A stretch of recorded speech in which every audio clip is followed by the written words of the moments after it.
Man, there's nothing better than to have 1 week out of the year in Los Angeles where it rains, and then out of that week, you get really, really sick. So that's why I sound really nasally right now. But anyway, guys, in today's video, I want to talk to you about comparing 24 frames per second footage with 30 or even 60 frames per second footage. Now, a while back, I made a tutorial video on how to edit and mix up different frame rates within your video editor's timeline. So I do strongly suggest that you check that video out because that's going to greatly help you understand how frame rates can affect your project when you're editing. But in today's video, we're going to mainly focus on the look of 24 frames per second and compare it to 30 frames per second. Now, when I first got into filmmaking, I had a lot of clients that were fitness clients, such as Rob Riches. I've worked with Lauren Drain, and I even had a few shoots with Kai Green. Now, a lot of those shoots that happened in 2015, actually Rob Riches was one of my first fitness clients. A lot of his videos I shot at 30 and 60 frames per second. Now, to me at the time, that was a very good frame rate to shoot at because it looked good. I had the ability to use slow motion with 60 frames per second. I actually rarely shot at 30 frames per second with fitness videos, but I did. And I was overall very happy with how the shots came out. And then I started really reading and researching about 24 frames per second and why it was considered the cinematic standard. And after really doing a lot of research, I came to the conclusion that 24 frames per second has that beautiful look of motion blur. That motion blur really does add a lot to that cinematic pop. So after using 60 frames per second and 30 frames per second in a lot of my fitness videos, I started messing around with 24 frames per second. Now here's a few shots with Rob Riches in 24 frames per second, 30 frames per second, 60, and even 120 frames per second.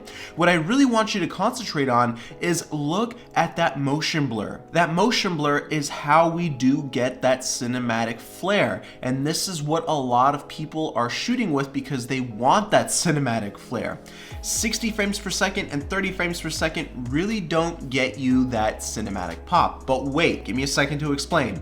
There is still a purpose for 30 frames per second and 60 frames per second.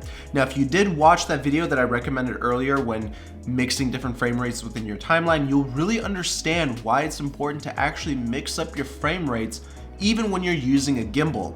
Some gimbal shots require 60 frames per second simply because you desire to slow down your footage in your timeline. However, you slow it down into a 24 frames per second timeline because we still want that cinematic vibe.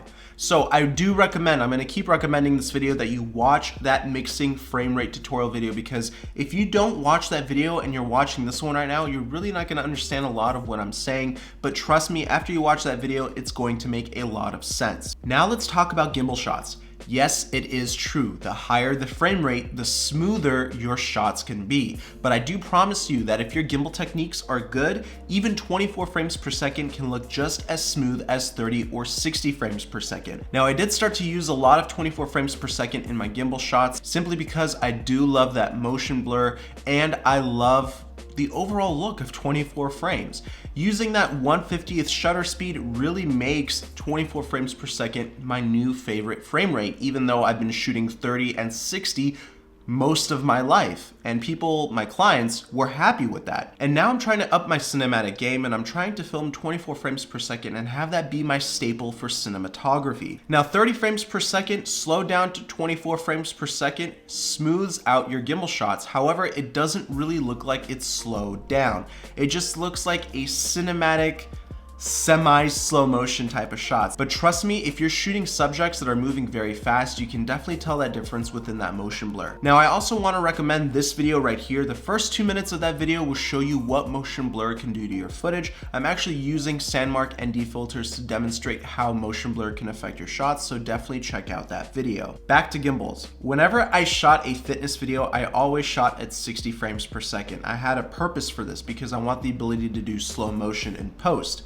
But it also made me a little bit lazy because instead of switching between 60 frames for slow motion and 24 frames for real time, I just stayed at 60 frames. I could have made a lot of my clients' videos so much better if I were to switch frame rates for different types of shots, and I really regret doing that.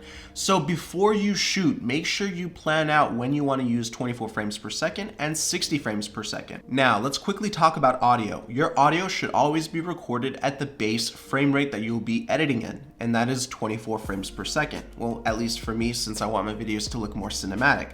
So whenever you record audio, make sure you're recording at 24 frames per second.